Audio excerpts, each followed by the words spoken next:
வீடியோல நான் எங்க வீட்டுக்கு எல்லா ஜன்னலுக்குமே எப்படி ஸ்கொயர் ஃபீட் ஒரு 17 ரூபாய் ரேஞ்சில் நான் கொசுவலை அடித்தேன் அப்படிங்கிறத பற்றி தான் டீட்டெயிலாக சொல்ல போகிறேன். இதுக்கு நான் யூஸ் பண்ணுற மெட்டீரியல் இந்த பிளாக் கலரில் ஃபைபர் மெட்டீரியல் தான் நான் வாங்கியிருந்தேன். இந்த மெட்டீரியல் ஸ்கொயர் ஃபீட்டுக்கு 7 ரூபா அப்படிங்கிற ரேஞ்சில் தான் நான் வாங்கியிருந்தேன். உங்கள் ஏரியாவில் இது வந்து 7 ரூபாவோ 8 ரூபாவோ உங்களுக்கு வித்தியாசம் வரலாம். பட் இது வந்து ஒரு ஃபைபரில் பிளாக் கலர் மெட்டீரியல். இது எஸ்எஸ் கிடையாது, அலுமினியம் கிடையாது. இது ஃபைபரில் இருக்க பிளாக் கலர் கொசுவலை தான். இதுதான் எனக்கு தெரிஞ்சு இருக்கிறதுலே சீப்பஸ்ட் மெட்டீரியல்னு நினைக்கிறேன். நான் இதிலே வெல்க்ரோ வச்சு, அதாவது வெல்க்ரோனா உங்களுக்கு தெரியும், ஒரு இதை வந்து நம்ம நெட்டில் வச்சு நான் ஸ்டிச் பண்ணிவிட்டு இன்னொரு இதை வந்து நான் விண்டோவில் அப்படியே ஆணி வச்சு தான் அடித்தேன். ஆணி வச்சு அடிக்கிறது பெட்டர் ஆப்ஷனாக இருக்காது நிறையா பேருக்கு.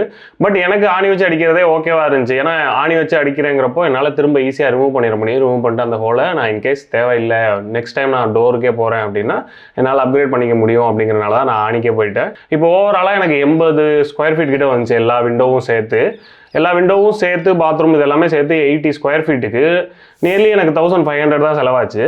ஸோ இந்த அளவுக்கு சீப்பாக பண்ண முடியுது அப்படிங்கிறப்போ நான் இதில் எக்ஸ்ட்ரா சொல்லணும்னா என்னோட டைம் ஸ்பெண்ட் பண்ணியிருக்கேன். அதாவது எனக்கு ஒரு நாள் நான் எடுத்து என்ன பண்ணேன் அப்படின்னா, ஓரளவுக்கு சைஸ் எடுத்துருவேன். சைஸ் எடுத்துகிட்டு அதில் ஸ்டிச்சிங் மட்டும் ஃபஸ்ட்டு ஒரு நாள் பண்ணேன். அதுக்கப்புறம் இன்னொரு நாள் ஃபுல்லாக அதில் மற்ற எல்லாத்துலேயும் விண்டோலெல்லாம் வச்சு ஆணி அடித்து அதுக்கப்புறமா நான் ஃபிட் பண்ணேன். ஸோ உங்களுக்கு ஒரு வேளை டைம் இருக்குது, பட் இதெல்லாம் எனக்கு பண்ணுறதுக்கு தெரியும் அப்படிங்கிற பட்சத்தில் நீங்கள் இந்த மாதிரி சீப்பர் ரேட்டில் போகலாம். ப்ளஸ் இன்னொரு விஷயம் என்னென்னா, என்கிட்ட அந்த மிஷின் இருந்துச்சு, தைக்கிறதுக்கான டைலரிங் மிஷின் இருந்துச்சு எங்கள் அம்மாவோடது.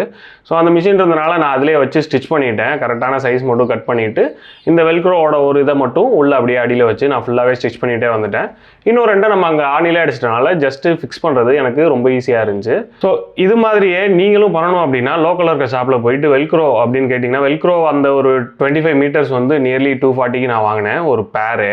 ஸோ இந்த மேட் வந்து ஸ்கொயர் ஃபீட் 8 ரூபா இல்லை 7 ரூபா 8 ரூபா அந்த ரேஞ்சில் தான் கிடைக்கிது மார்க்கெட்டில். 4 அடிக்கு லென்த்தில் நான் எவ்வளோ வேணுங்கிறத வாங்கியிருந்தேன். ஹைட்டை பொறுத்து டிஃப்ரென்ஸ் ஆகும். 3 அடி வேணுனாலும் நீங்கள் 3 அடி வாங்கிக்கலாம், இல்லை 4 அடிக்கு வேணுனாலும் நீங்கள் 4 அடி வாங்கிக்கலாம். இந்த வித்துங்கிறது ஸ்டாண்டர்டாக இருக்கும். லென்த்து நீங்கள் அந்த ரோல் எவ்வளோ லென்த்து வேணாலும் வாங்கிக்கலாம். நான் எப்படிலாம் ஸ்டிச் பண்ணேன், இன்ஸ்டால் பண்ணேன் அப்படிங்கிறத ஜஸ்ட் ஒரு டைம் லேப்ஸில் நான் போடுறேன், நீங்கள் பாருங்கள், உங்களுக்கு தெரியும்.